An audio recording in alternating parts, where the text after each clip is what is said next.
आज हम बात करेंगे उत्तर प्रदेश बजट 2026-27 की मुख्य विशेषताएं, जो सभी एग्जाम के लिए इम्पोर्टेंट है, खासकर लेखपाल, यूपी तिरक एलएससी, यूपी पीसीएस और यूपी पुलिस। 2-3 प्रश्न यहाँ से मिलेंगे जो योजनाएं और राज्य बजट पर आधारित होगी। इसको बजट को अच्छे से करना है, फैक्ट पॉइंट पर ध्यान देंगे।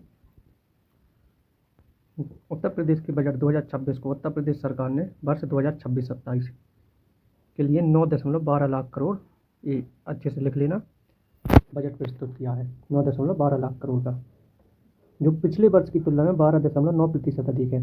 मतलब 2025-26 से 12.9% अधिक है 2026-27 का बजट। वित्त मंत्री उत्तर प्रदेश के सुरेश खन्ना द्वारा राज्य विधानमंडल में पेश किया है। राज्य विधानसभा में प्रस्तुत है बजट अवसंरचना विस्तार, रोजगार सृजन, स्वास्थ्य सुदृढ़ीकरण तथा औद्योगिक विकास की दिशा में आक्रामक पहल का संकेत देता है। बजट की मुख्य विशेषताएं, पूंजीगत व्यय इंपॉर्टेंट हो जाएगा। पूंजीगत व्यय तो जिसका कुल व्यय 19.5% है, लिख लेना, इंपॉर्टेंट है। पूंजीगत व्यय उत्तर प्रदेश सरकार कितना खर्च कर रही है, तो 19.5। पूंजीगत व्यय वह व्यय होता है जो बुनियादी ढांचा, रोड इंफ्रास्ट्रक्चर इत्यादि को बढ़ावा देते हैं, जिससे राज्य को प्रॉफिट होता है। सरकार केवल राजस्व व्यय पर निर्भर रहने के बजाय दीर्घकालिक उत्पादक परिसंपत्तियों को निर्माण की रणनीति अपना रही है। तो पूंजीगत व्यय 19.5%। तो राज्य के आर्थिक संकेतक सकारात्मक प्रवृत्ति प्रदर्शित कर रहे हैं। तो वर्ष 2024-25 के लिए उत्तर प्रदेश का सकल राज्य घरेलू उत्पाद जीएसडीपी 30.26 लाख करोड़ आंका गया है। इम्पोर्टेंट हो जाएगा, 30.26 लाख करोड़, जो 13.4 की वृद्धि दर को दर्शाता है। प्रश्न यहाँ से प्रश्न जरूर पूछेगा, एक क्वेश्चन लिख के रख लेना। उत्तर प्रदेश में बेरोजगारी दर घटकर 2.24% हो गई है। इम्पोर्टेंट है, ये प्रश्न 100% आएगा, वेरी वेरी मोस्ट इम्पोर्टेंट। तो ये 16वें वित्त आयोग की सिफारिश के आधार पर राजकोषीय घाटे जीएसडीपी के 3% के भीतर बनाए रखने पर FRBM एक्ट 2003 के तहत ये एक्ट इम्पोर्टेंट हो जाएगा परीक्षा के लिए। अब बजट का आकार और राजकोषीय ढांचा, तो बजट का आकार रहेगा 9.12 लाख करोड़। यह बजट विकास, निवेश और सामाजिक क्षेत्र की प्रतिबद्धताओं के बीच संतुलित स्थापित करने हेतु संचालित किया गया है। तो बजट का आकार हो जाएगा 9.12 लाख करोड़, इम्पोर्टेंट हो जाएगा बजट का आकार।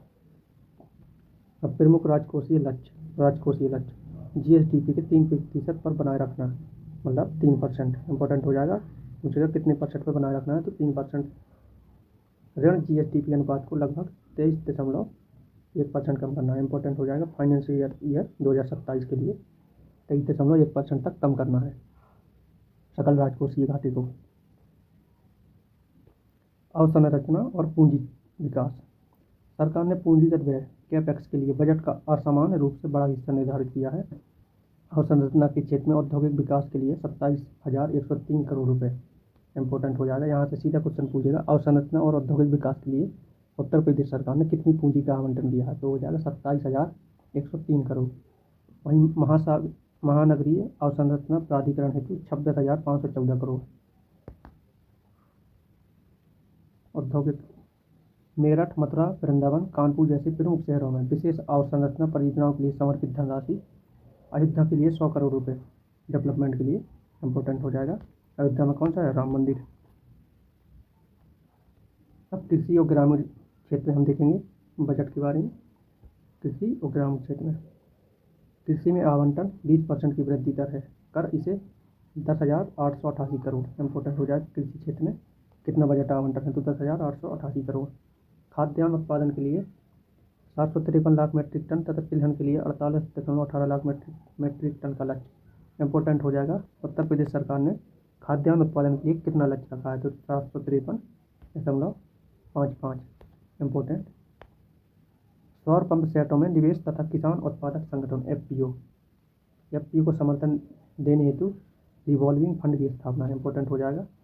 सौर पंप सेटों में निवेश और किसान उत्पादक संगठन को संवर्धन, मोस्ट इम्पोर्टेंट रहेगा ग्रामीण क्षेत्र के लिए और कृषि क्षेत्र के लिए। अब हम बजट का क्षेत्रानुसार आवंटन देखेंगे।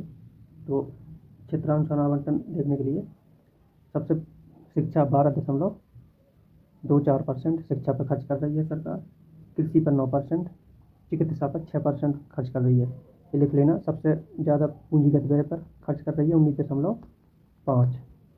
फिर आएगा शिक्षा, एजुकेशन 12.4%, फिर आएगा कृषि 9%, उसके बाद चिकित्सा। तो एक क्रम याद रख लेना कि किस पर राज्य सरकार का खर्च कितना है। तो बजट पेश हुआ था 11 फरवरी को यूपी के मुख्य वित्त मंत्री सुरेश खन्ना द्वारा विधानसभा में। बजट का कुल आकार है 9,12,696.35 करोड़, जो पिछले वर्ष की तुलना में 12.9% अधिक। ये इंपॉर्टेंट हो जाएगा दोनों फैक्ट, बजट का आकार और पिछले वर्ष से कितना अधिक है ये पूछेगा।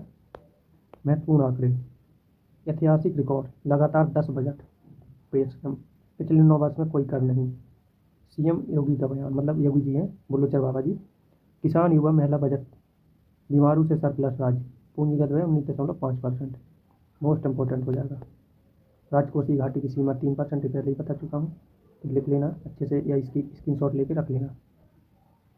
जीएसडीपी का 30.25 lakh crore.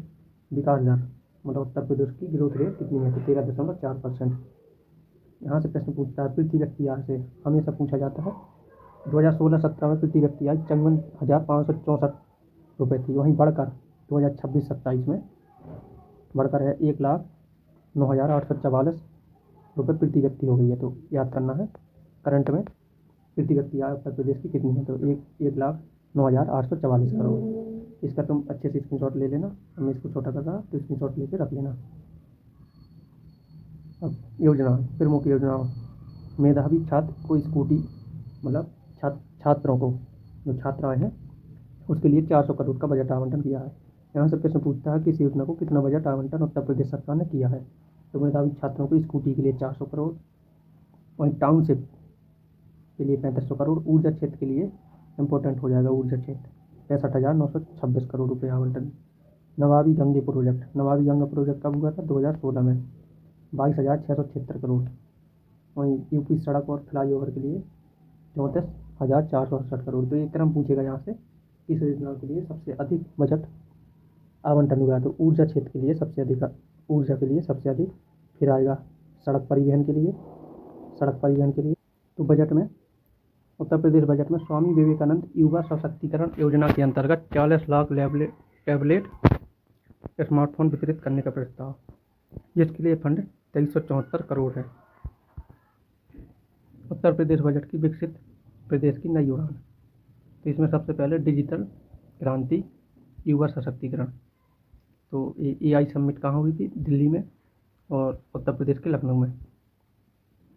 AI data lab कुल 62 हैं, उत्तर प्रदेश में 62 डेटा और AI लैब की स्थापना, इंपॉर्टेंट हो जाएगा। पूछेगा उत्तर प्रदेश में कितने AI डेटा लैब की स्थापना हुई है, तो 62 डेटा। 60 लाख छात्रों को मुफ्त टैबलेट योजना, स्वामी विवेकानंद की योजना के तहत। मुख्यमंत्री युवा उद्यमी विकास अभियान, तो इसमें 1 लाख MSME क्षेत्र के लिए 1 लाख का ऋण ब्याज मुक्त दिया जाएगा, जो इसके लिए 1000 करोड़ बजट आवंटन किया गया है। अब इसमें देखेंगे स्वास्थ्य और बुनियादी ढांचा, तो चिकित्सा क्षेत्र में बड़ी छलांग, 14 नए मेडिकल कॉलेज, MBBS सीटों पर संख्या का बढ़ना, महिला सशक्तिकरण और सुरक्षा, 10 प्रमुख शहरों में कामकाजी महिलाओं के लिए 15 श्रमजीवी हॉस्टल का निर्माण, इंपॉर्टेंट हो जाएगा। महिला सशक्तिकरण के लिए 10 शहरों में 15 श्रमजीवी हॉस्टल। स्मार्ट सिटी और कनेक्टिविटी, तो 7 नए शहरों में स्मार्ट सिटी के रूप में विकास और नोएडा एयरपोर्ट पर 5 रनवे का निर्माण, इंपॉर्टेंट हो जाएगा। एक जिला एक व्यंजन योजना के लिए 75 करोड़ रुपए, जिसमें पाक पर्यटन स्थायी उद्योग को बढ़ावा मिलेगा। अटल बिहारी पावर लूम योजना, वीवर्स फ्लैट रेट विद्युत योजना तथा अन्य ग्राम उद्योग योजना के अंतर्गत ग्रामीण उद्योगों में हजारों रोजगार सृजन। सरदार वल्लभ भाई पटेल रोजगार और एवं औद्योगिक क्षेत्र, 2026-27 में 575 करोड़। MSME क्षेत्र को सुदृढ़ करना है, नया स्टार्टअप, निजी निवेश को बढ़ावा देने के लिए। कृषि और बुनियादी ढांचा, निजी नलकूप संयोजन, 2022 से 2025 तक 2,41,088, कुल 1,66,135 निर्गत, मतलब बन गए हैं। कृषि फीडर्स का निर्माण 4,048, लक्ष्य था 4,680 का लक्ष्य था, जिसमें 4,048 पूर्ण हो गए हैं। यहाँ से पूछेगा विद्युत आपूर्ति, तो बुनियादी ढांचा विकास 1 अप्रैल 2022 से वर्ष 2026 तक 2410 नए 33.11 kV विद्युत उपकेंद्रों का निर्माण। उत्तर प्रदेश में विद्युत आपूर्ति 2016-17 में 17,890 मेगावाट थी, वहीं अब बढ़कर 32,500 मेगावाट हो गई है। तो विद्युत आपूर्ति 32,500 मेगावाट इम्पोर्टेंट हो जाए। अब बजट में जितनी भी योजनाएं हैं उसका वित्तीय विस्तार और महिला सशक्तिकरण। महिला उद्यमी क्रेडिट कार्ड योजना।